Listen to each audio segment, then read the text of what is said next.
Minari. Is it really worth all the hype? It's time to spend some time. He's doing reactions, he's doing reviews from all over the world. He's gonna give it to you. It's time to spend some time with Rick. With Rick. Hey, welcome back everybody. I am Rick, and here is a movie review about a very much talked about film with a lot of controversy called Minari. Minari is a film that stars, and mispronunciations are going to happen, please forgive me. It stars Steven Yeun, Han Yi-ri, Yeon Yu-jung, Alan Kim, Noel Cho, and Will Patton. You may not know him by his name, but you do know his face. Will Patton has done a lot of work. The film is written and directed by Lee Isaac Chung. It's very much autobiographical about Lee Isaac Chung's life.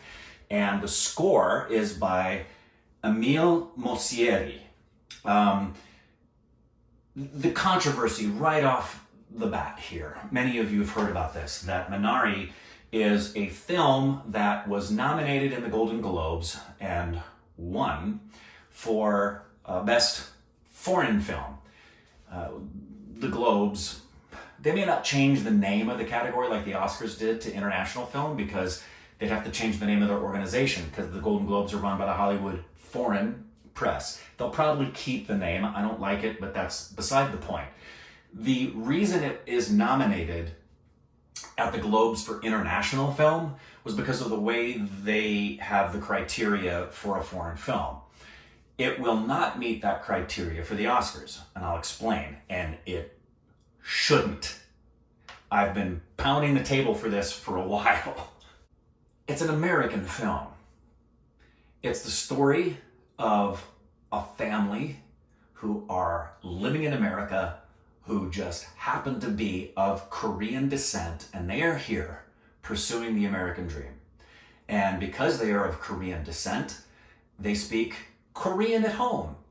I can't tell you how many families there are in the United States who speak a language at home other than English, and they're American. Shocker. It's an American story.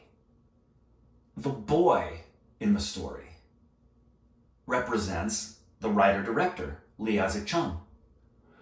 It's a story about an American family. And the only reason this qualified for the Globes is because, like the Oscars, the criteria for a foreign film is that 51% or more of the dialogue is in a language other than English. This is so stupid. I'm gonna get to the film, but let me get on my soapbox.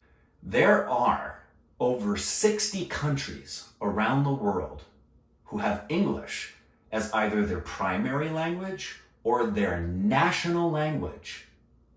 Therefore, if they do a film in English, it doesn't qualify as a foreign film because 51% of it needs to be in a language other than English. That's straight up stupid. Think about it.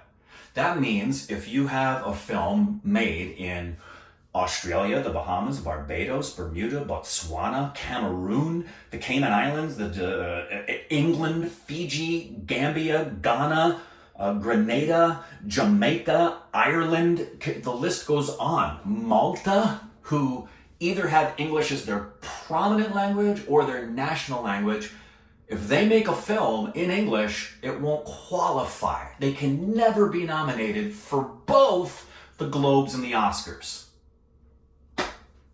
That's gotta change. Now, here's the difference with the Oscars and why Minari, thankfully, will not be nominated as a foreign film. It'll be nominated as Best Picture, and it deserves it. I shall explain. Bring young Skywalker to me.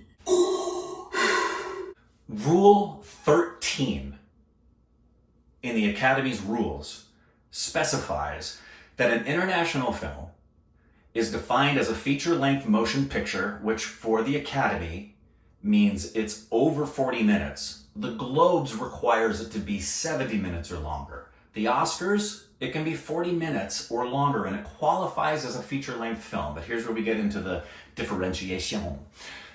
The film must be produced outside the United States, in addition to more than 50% of the dialogue being in a language other than English.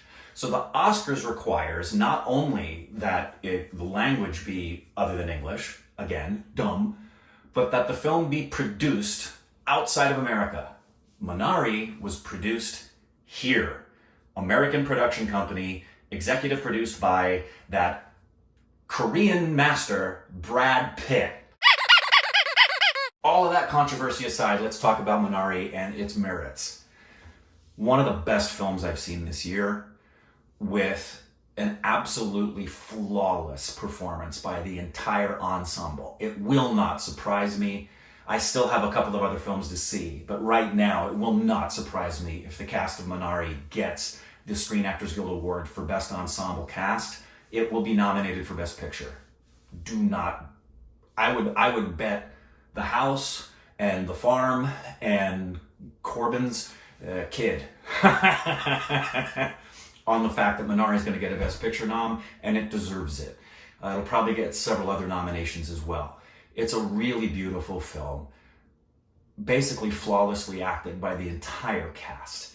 I just cannot accentuate enough. The main reason you would want to watch this thing is twofold. Number one, brilliant, believable acting by everybody, little kids included, across the board. I would turn it on right now just because I want to watch such brilliant, beautiful, magnificent acting uniformly by the entire cast. The other thing is it's a really wonderful story about what it means to live the American dream and what it means to be American, and that all of those stereotypes that we've had about what it means to be American, especially in the prior administration, and things that were done that were really embarrassing to the whole idea of America, particularly as it pertains to immigrants. This is said over and over again, but there's nobody here who's native except the indigenous people. Therefore, who are any of us to say immigrants aren't welcome and or aren't American?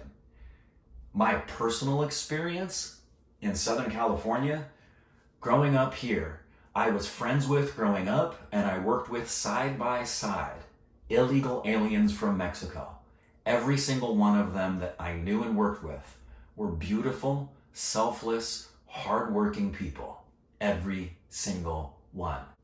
Emile Mosieri. The score is absolutely beautiful, absolutely delightful, as is the direction of the story by Lee Isaac Chung, and the fact that this is a film that doesn't necessarily need to wrap everything up in a bow for you. It won't surprise me when Corbin sees it that he's going to love the ending, and that should give you a little bit of a hint in the way that it ends. And there's so much said that's never spoken, so much told that you only see. It's really an enjoyable, beautiful film. If you've seen it, tell me in the comments what you've thought about it. Do me a favor, don't put any spoilers in there. Just give me the yay or nay and tell me what you think about its odds for winning Best Picture. It's assuredly getting nominated. If you disagree, you dumb. Okay, everybody, bye. See you next time. More movie reviews coming and a lot of other stuff. Thanks for being here. If you haven't done it before, because 80% of you haven't, I know, I've looked. I can see in the analytics in there, it says that 80% of y'all who watch this thing have never subscribed. Why don't you love me? Click subscribe, and if you want to get really deep, go to Patreon. $1. I can't charge any less than that, folks, and I think I'm worth $1. There's early access to my videos that go onto Patreon, as well as that tickled my lip. Exclusive content. I've been doing some exclusive acting videos over there. Patreon. So, see ya. Bye. Go watch a movie. Go watch Minari.